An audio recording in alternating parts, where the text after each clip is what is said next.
Have you ever been betrayed by someone you trusted, only to feel like the pain might never end? Well, you're not alone, and there is a better way to move on than you might think. Welcome to today's video, where we'll explore the best way to heal after betrayal, drawing wisdom from Stoic philosophy, something no one really tells you. Betrayal can leave you feeling powerless, confused, and even lost. But what if I told you that the power to move on is within you?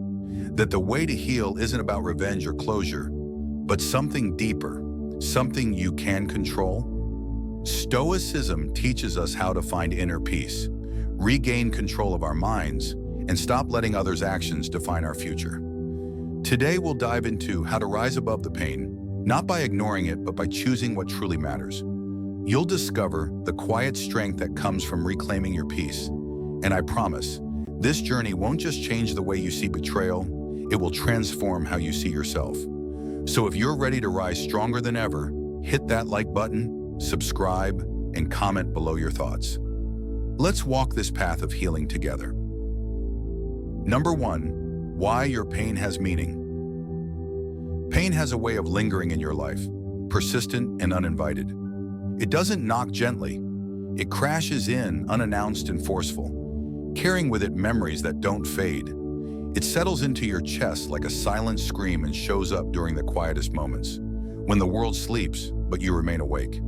This kind of pain, the pain of betrayal, injustice, or loss, doesn't just hurt, it transforms you. It becomes a constant companion, rewriting the story of who you are and challenging your very foundation. This kind of pain pulls you into questions you never asked and presses on your heart, demanding an answer. Why me?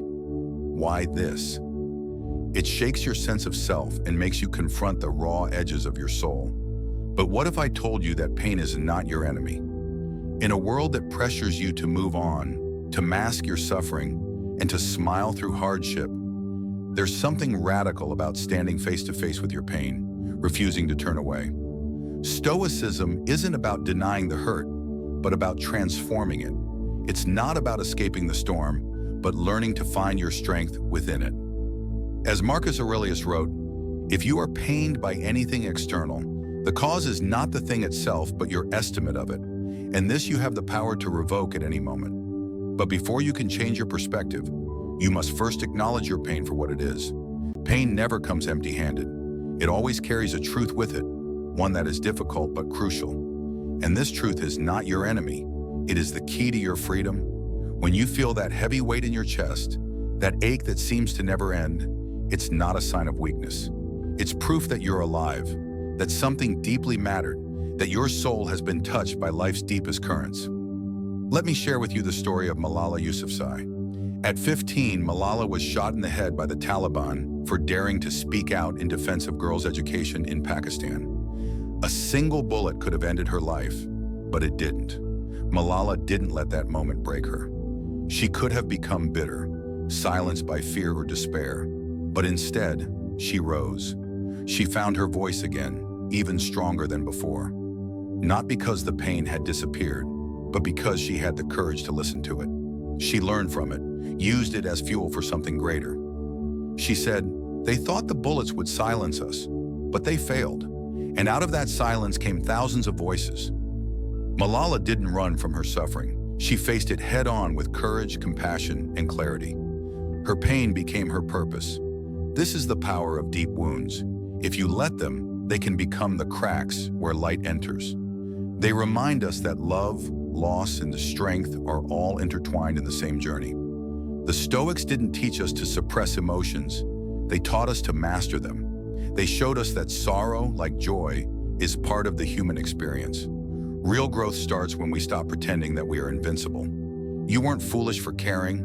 You weren't weak for feeling. You were brave because you allowed yourself to feel in a world that often rewards numbness. The pain you carry, it means you still have a pulse for something meaningful, something real. Even now with that ache, you are still standing, still breathing, still becoming.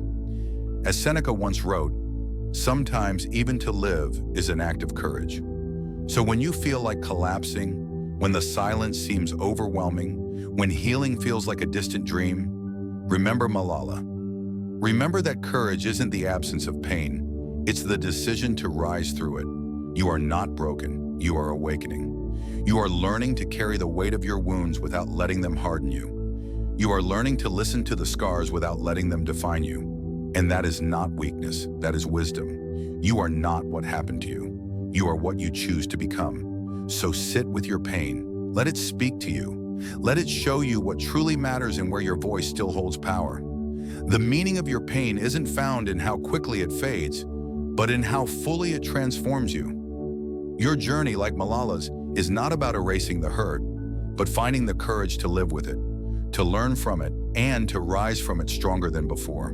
And that, my friend, is something worth holding on to. This transformation, this process of taking the brokenness and shaping it into something beautiful, is where the true power lies. It's not in avoiding the pain, but in learning how to make it a catalyst for a life that's even more meaningful than the one you had before. Number 2, the strength found in vulnerability. Vulnerability is often misunderstood as a sign of weakness. Society encourages us to appear strong, to mask our emotions, and to never show any signs of fragility. We believe that by concealing our pain, we are protecting ourselves from judgment or rejection. But what if vulnerability is actually the gateway to true strength? At its core, vulnerability is the willingness to be seen for who we truly are, flaws, imperfections, and all. It's about embracing our human experience, acknowledging both our strengths and our struggles, and being honest with ourselves and others. Vulnerability allows us to forge deeper connections with others, because when we share our real selves, we give others permission to do the same. In this way, vulnerability becomes a source of profound strength. Take the example of Dwayne "The Rock" Johnson. At the height of his wrestling career, he seemed invincible. But behind the public persona, Johnson was quietly battling depression. He could have kept this to himself, hiding his struggles in the hopes of maintaining his powerful image. Instead, he chose to open up about his mental health challenges. His vulnerability didn't make him weaker. It made him more human and more relatable. By sharing his story, he sparked a conversation about mental health, inspiring others who were silently suffering to seek help and find their voice. In his vulnerability, he found the strength to help others and break down the stigma surrounding mental illness. Imagine John, a man who has always kept his emotions tightly controlled. He's worked hard to build a reputation as the reliable, strong, and unshakable figure in his community. However, beneath the surface, John has been carrying the weight of grief after losing his father years ago. The loss has shaped his every decision, but he's never allowed himself to truly mourn, convinced that showing vulnerability would make him appear weak. One day, John's best friend Sarah notices that he's not quite himself. She reaches out, gently encouraging him to talk about his loss. At first, John resists, but after several heartfelt conversations with Sarah, he finally decides to open up. He shares his story of loss and the pain he's carried in silence for so long. It's an emotional moment for him, one that feels like a weight lifted from his shoulders. John's vulnerability doesn't make him weaker. It reveals a deeper strength. In the days that follow, he feels more connected to the people around him. His community sees him not as the stoic figure he once tried to be, but as someone real, someone human. His openness inspires others to share their own stories of grief and healing. John's willingness to be vulnerable creates a space for others to do the same. And in doing so, he learns that real strength lies not in hiding our pain, but in embracing it and sharing it with others.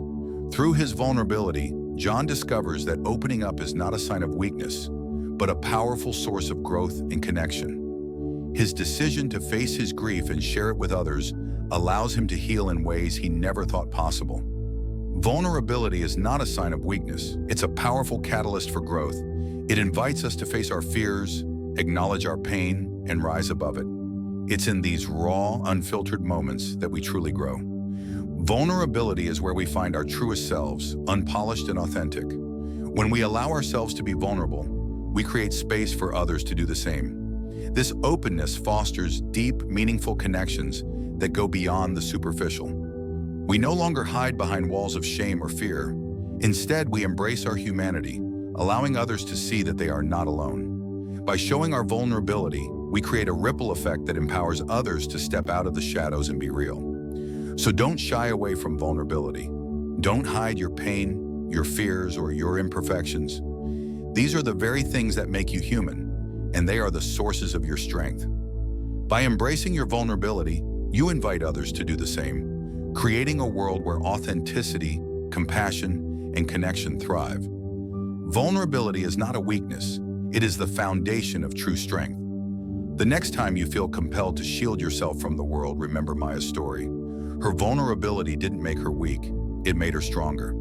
In showing her true self, she created something far more powerful than perfection: connection, healing, and an inspiring example of courage. You too are capable of the same. Number 3, healing is not a straight line. Imagine this. We've all heard a version of the healing story. It's often whispered in comforting tones, a well-meaning myth that promises us that healing is something simple and swift, a moment of clarity, a sudden breakthrough.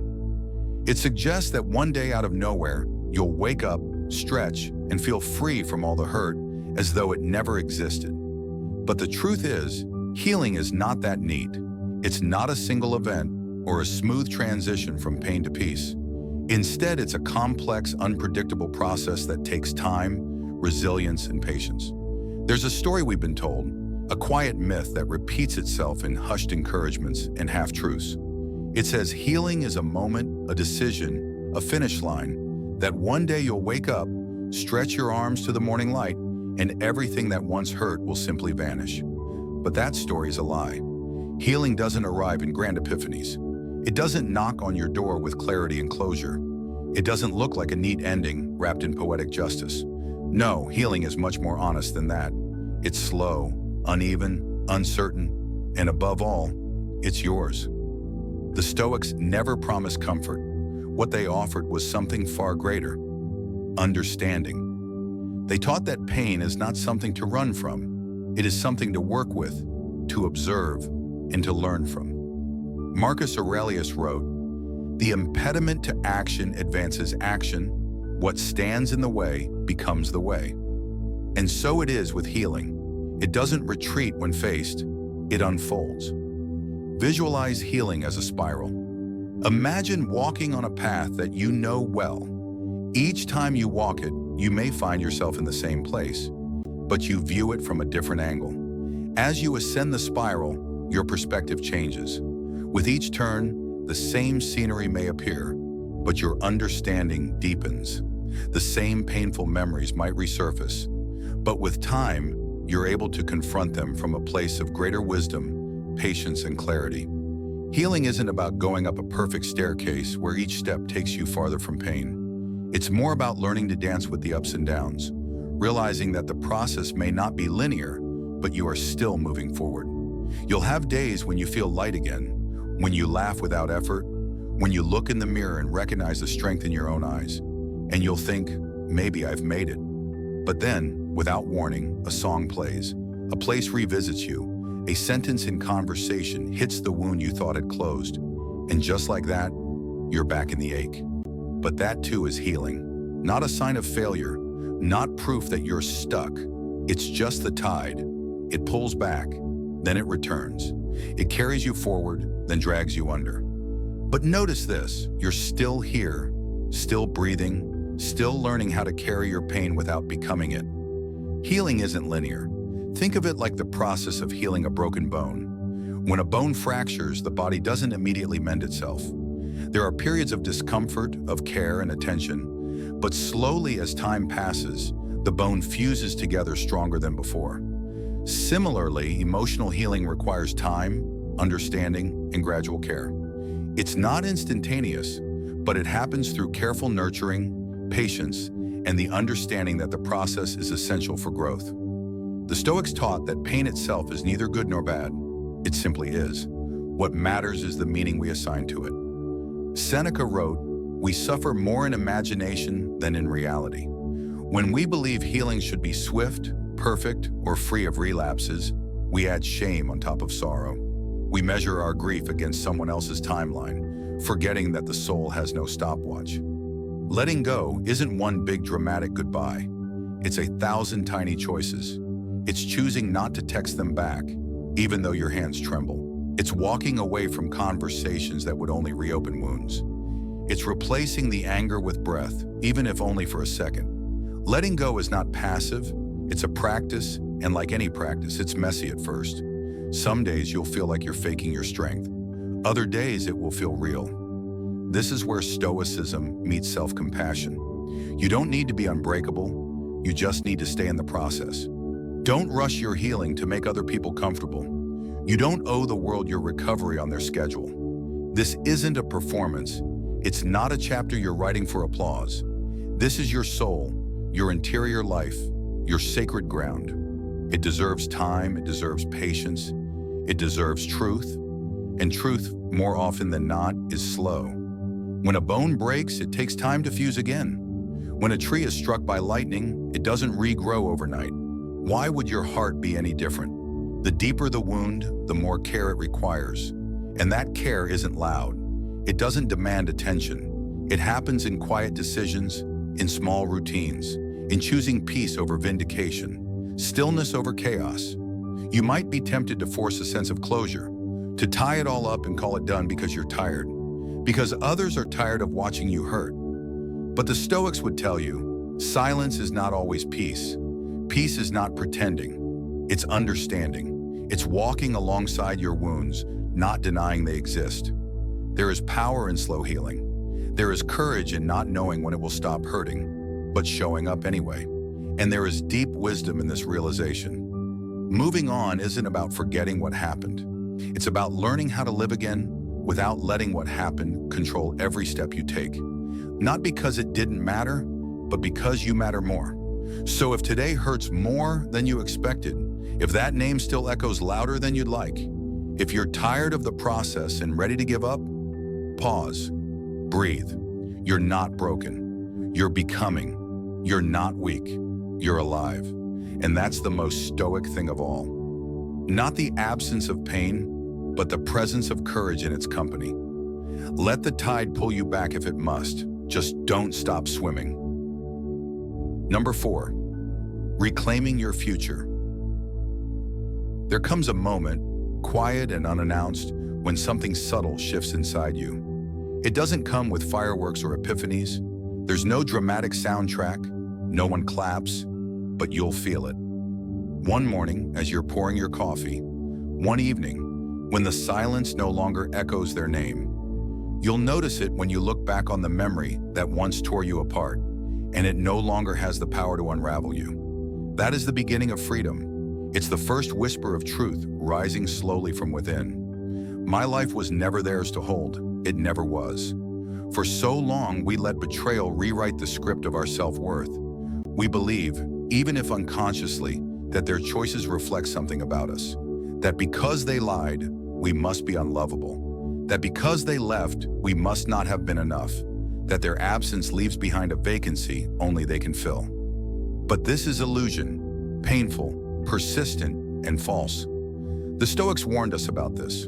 Marcus Aurelius wrote, "You have power over your mind, not outside events. Realize this, and you will find strength." When we hand over the authorship of our future to those who betrayed us, we violate that wisdom. We shrink our dreams to fit the cage of someone else's choices, but the moment they chose betrayal, they forfeited their right to influence what happens next. Your story didn't end when they exited. Their chapter may have caused harm, yes. The pain was real, the confusion, the sleepless nights, the unraveling of trust. All of it was valid. But just because someone shattered the window doesn't mean they get to burn the house. The rest of the story still belongs to you. The pen is still in your hand. Take Jordan, for example. He had worked at the same company for nearly a decade. His colleagues were more like family, and he had invested so much of his time and energy into the team. But one day he was blindsided. Without warning, he was let go from his position. The reasons were vague, but the blow to his self-esteem was clear. For weeks, Jordan couldn't shake the feeling of failure. He kept questioning what he had done wrong, why he wasn't good enough, and whether his hard work had been in vain. But one evening, while walking through the park, he saw a group of people gathered around a community event, a painting class. He'd always enjoyed painting, but had put that passion on hold due to his job demands. In that moment, Jordan realized something profound. I don't want my worth to be defined by a job that no longer values me. That was the reclamation. He didn't need an apology from his employer. He didn't need closure or any validation from the company. He chose to start painting again. He signed up for a local art class and began dedicating time to himself. He still faced uncertainty, but he decided the pain didn't deserve to control him anymore. That is the Stoic path, to feel deeply but live wisely. To remember that external events, betrayals, departures, disappointments, do not define us. Our response to them does. You are allowed to grieve what was lost. You are allowed to feel what they never gave you, but you're not obligated to remain in the place where they left you. You were never meant to stay frozen in the chapter they abandoned. You were meant to turn the page. This isn't about pretending it didn't matter. It's about choosing what matters more. Let them take what they took. Let them keep the reasons, the excuses, the justifications. What they can't take is what you've gained, the strength to see clearly, the wisdom to move forward, and the quiet fire still burning inside you. Betrayal may have touched you, but it did not destroy you. It does not get the final word, and no, you don't need their apology to heal. You don't need their explanation to begin again. You don't need to imagine a future where they see the error of their ways and beg for forgiveness. That fantasy only holds you hostage. Stop waiting for them to show remorse before you reclaim your joy. Stop giving them space in a future they were never meant to inhabit. You are not what they did. You are what you do next. The day you stop telling yourself that you're broken is the day you remember you're rebuilding, and you get to choose the architecture. You get to choose whether you carry forward bitterness or grace, hesitation or hope. You get to choose whether they remain the axis of your narrative or just one chapter among many. Remember, betrayal is a moment, not a map. You hold the map now. And yes, there are still oceans to cross, wounds to tend, trust to rebuild, but those are your journeys to take, not theirs to haunt. You are allowed to dream again, not in spite of what happened, but because of what you've endured. Because you are wiser now, because you know what to look for, because you know what not to settle for. You were not built to remain in ruins, so rise, slowly, gently, with dignity, not to prove anything to them, but to honor everything you still are. And when you begin to walk forward, not with vengeance, not with pride, but with calm, everything changes. You are no longer the victim, not just a survivor, but the one who decides what comes next. They do not get to define your future, only you do. As you step forward, you'll find that your growth becomes its own kind of liberation. It's not about erasing the past, but about making peace with it. It's in the moments of quiet strength, when you can finally look at the past without it making your heart race or your thoughts spiral. The true power lies in reclaiming your identity, not just surviving what happened, but embracing the person you are becoming. With each choice you make, whether small or large, you rewrite the narrative. You're no longer a prisoner to the actions of others. You are the architect of your own destiny. And in this new chapter, you discover that freedom isn't just the absence of pain, it's the presence of possibility. Number 5, the rise after the fall. There is something beautiful about the human spirit's ability to rise after it has fallen. The fall doesn't define us. It's the way we rise that shapes who we become. When life pushes you down, it's easy to believe that you will stay there forever, consumed by the weight of the past. But the truth is, the ground is often where we find our strength. The fall forces you to see yourself differently, to confront the pain you'd rather ignore, and to dig deep for resilience you didn't know you had. As the dust settles after the storm of betrayal or failure, something new begins to form within you. It's the quiet whisper of hope, the determination to move forward, no matter how many times you've been knocked down. In those moments of quiet solitude, you might question if you'll ever be the same again, and you won't. But that's not a bad thing. The person you will become is stronger, wiser, and more equipped to handle whatever life throws your way. The rise after the fall isn't about returning to who you were. It's about creating something new from the ashes. Think of the phoenix rising from the flames. its wings even more powerful because of the fire it endured. That is you. Each setback, each heartbreak, each challenge you face adds depth to your character and layers to your strength. You don't just survive the fall, you emerge transformed. It's in this rise that you begin to see the world in a new light. You realize that your worth was never tied to the approval of others or the outcome of a single event. Your value is inherent, and it's within your power to determine how to rise from the ashes of your past. You have the ability to craft a future that is far greater than anything you've imagined. It's in this rise, the moment you decide to stand tall again, that your true transformation begins. And while the past may always be a part of you, it no longer defines you. Your past does not dictate the limits of your future. You are not what you've been through, but rather what you choose to become because of it. The rise after the fall is a reminder that no matter how dark things get, there is always the potential for light, for growth, and for a new beginning. You've already proven your strength in surviving the fall.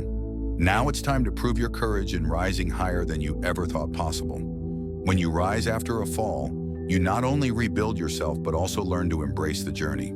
The road might be long, and there will be times when you feel weary, but with each step, you grow stronger, more resilient, and more capable of handling what lies ahead. The fall taught you important lessons, and now, with the rise, you have the opportunity to put those lessons into practice.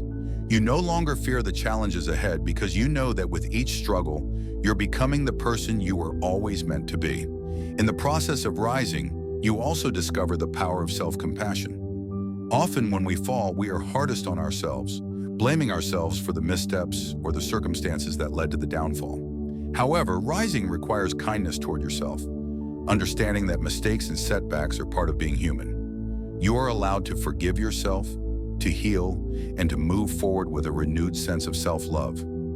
This is the foundation of true growth, knowing that you are worthy of a second chance, of love, and of happiness.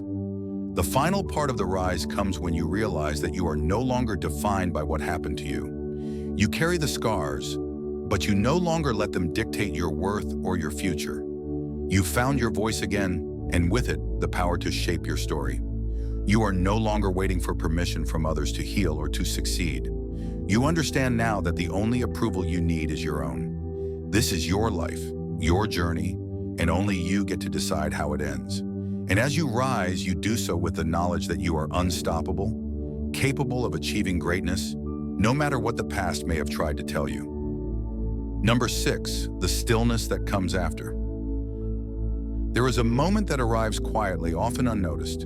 A moment where you no longer feel the need to explain what happened, defend how you felt, or seek justice from the ones who never intended to give it. It's not loud, not dramatic, but it is real. It is the moment when stillness finally takes root in your life. You've walked through betrayal, you've risen from the fall, and now without effort, without noise, you begin to feel something you haven't felt in a long time. Peace. Not the kind you fake for others, not the peace that depends on apology or closure. This is the kind that lives deep in the bones, the kind you build when you've made it through enough storms to stop fearing the weather. The Stoics call this ataraxia, a serene equilibrium where nothing outside of you has the power to steal your inner balance. It's not numbness, it's not disconnection, it's clarity. It's choosing not to be tossed around by emotions that no longer serve you. It's knowing that you can carry your pain with you and still walk in grace. This stillness doesn't mean you've forgotten. You remember everything, but you no longer replay it. The memory exists, but it doesn't command your energy. The past becomes reference, not residence. And the person you once were, the one who hurt, the one who broke, is no longer who you see in the mirror. Now you see someone different, someone who doesn't flinch when they hear that name, someone who doesn't lower their standards to keep someone close, someone who doesn't need validation to feel valuable. Stillness is what remains after the fire has done its work. It's the wisdom that grows where the noise used to live. It is not given, it is earned moment by moment, decision by decision. When you stop reaching back to reopen wounds that have already taught you enough. Let me be clear, this stillness is not the end of feeling. You will still cry. You will still miss certain moments. But you won't collapse into them. You'll honor them, and then you'll breathe. And then you'll keep going. And maybe one day, you'll see the person who hurt you and feel nothing. No hate, no hurt, just neutrality. And in that moment, you'll realize the power of the stillness. Because true healing isn't always visible. Sometimes it's simply the absence of inner chaos. Stillness means you no longer move to survive. You move with purpose, with presence, with power. And from that stillness, something beautiful begins. You stop living from the wound and start living from the wisdom. And with each quiet step forward, you become the living proof that healing isn't just possible, it's powerful. The best way to move on after betrayal isn't revenge or silence. It's rising with grace, with clarity, and with the strength that says, yes, I was burned, but I carry light. Let it hurt, let it teach you. Then let it go. As you continue to walk this path, you'll notice that the stillness grows deeper, not because the pain disappears, but because you stop letting it define you. With each step, you become more attuned to the strength within you. The kind of strength that doesn't need to prove anything to anyone, not even to yourself. It's the quiet power that comes when you realize you are whole, even with the cracks and scars. Your healing is a testament to your resilience, and with every moment you let go of what was, you make more room for what is yet to come. Something brighter, something that truly reflects the strength you've gained. If this spoke to you, comment, rise again. And if you're walking this path too, subscribe and stay close. Your next chapter is calling, and it begins stronger than you.